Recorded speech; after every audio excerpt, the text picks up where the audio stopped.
কিরে বাংলাখোর পল্টু, কতদিন পর তোর সাথে দেখা হলো, কেমন আছিস ভাই? আরে জুয়াখোর বিট্টু, তোর সাথে তো কতদিন পর দেখা হলো, তুই আগে বল কেমন আছিস? আরে সেসব তো ঠিক আছে, আমরা ভালোই আছি, কিন্তু তুই আগে এটা বল, তুই বিয়ে করে নিলি, আমাদের কিছু বললি না। আর কি বলবো ভাই, ঢ্যামনা চোদা মেয়ের বাপ শালা আমাদেরকে কোনোদিনও মেনে নেয়নি, তাই আমাদের পালিয়ে বিয়ে করতে হয়েছে রে ভাই। কি আর বলবো তোকে, যা করেছিস ভালো করেছিস, নিজেরা তো খুব খুশি আছিস, এবার আমাদেরকে কিছু খুশি কর পার্টি উটি দিয়ে। আরে ধ্যাত শালা, আমি নিজের বউকে এখনো পর্যন্ত খুশি করতে পারলাম না, তোদের কি খুশি করবো? হ্যাঁ মানে কি বলতে চাইছিস ভালো করে খুলে বল ভাই আমাকেও। ঠিক আছে ছাড়, তুই আমাকে এমন কিছু একটা টিপস দে যাতে বউকে ইমপ্রেস করতে পারি খুব তাড়াতাড়ি।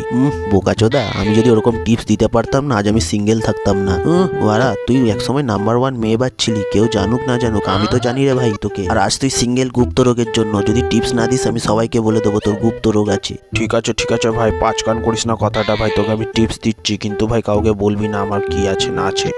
ঠিক আছে ভাই, তুই তাড়াতাড়ি আমাকে টিপসটা দে, তাহলে আমি কাউকে কিছু বলবো না, প্রমিস ভাই। তবে শোন, তুই তো আগে প্রচুর মদ খেতিস, মদের নেশায় তো সারাদিন ডুবে থাকতিস, এখন তো মনে মদ ফদ কিছু খাস না। আর সেরকম না ভাই, এখন হালকা ফুলকা একটু হয়ে যায় মাঝে মাঝে।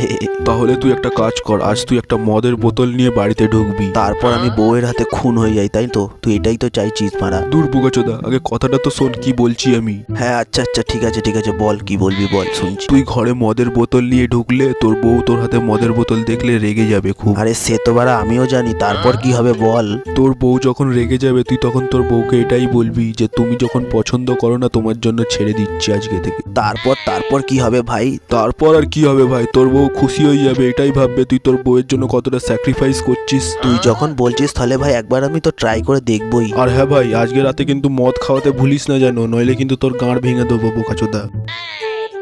ওই গো, তুমি বাড়িতে আছো? হ্যাঁ বাড়িতে আছি, কি দরকার বল তোর এখন? আচ্ছা, তুমি সবসময় তো রেগে থাকো কেন বলো তো আমার উপর? তুই আগে ঢ্যামনা চোদা এটা বল, তুই সকাল থেকে কোথায় ছিলি? আর তুই এখন বেলা 12টা বাজে, তুই এখন মদ নিয়ে ঢুকেছিস বাড়িতে? তুমি যদি আমার এই অভ্যেসটা পছন্দ না করো, আজকে থেকে আমি এই অভ্যেসটা ছেড়ে দিচ্ছি শুধু তোমারই জন্য। এখন কটা বাজে ঘড়িটা একটু দেখ তো ভালো করে। কেন ডার্লিং, এখন বেলা 12টা বাজে। ঠিক আছে ঢ্যামনা চোদা, আমিও এবার তোর 12টা বাজাচ্ছি। শালা মদ নিয়ে এসে আমাকে ইমপ্রেস করছে।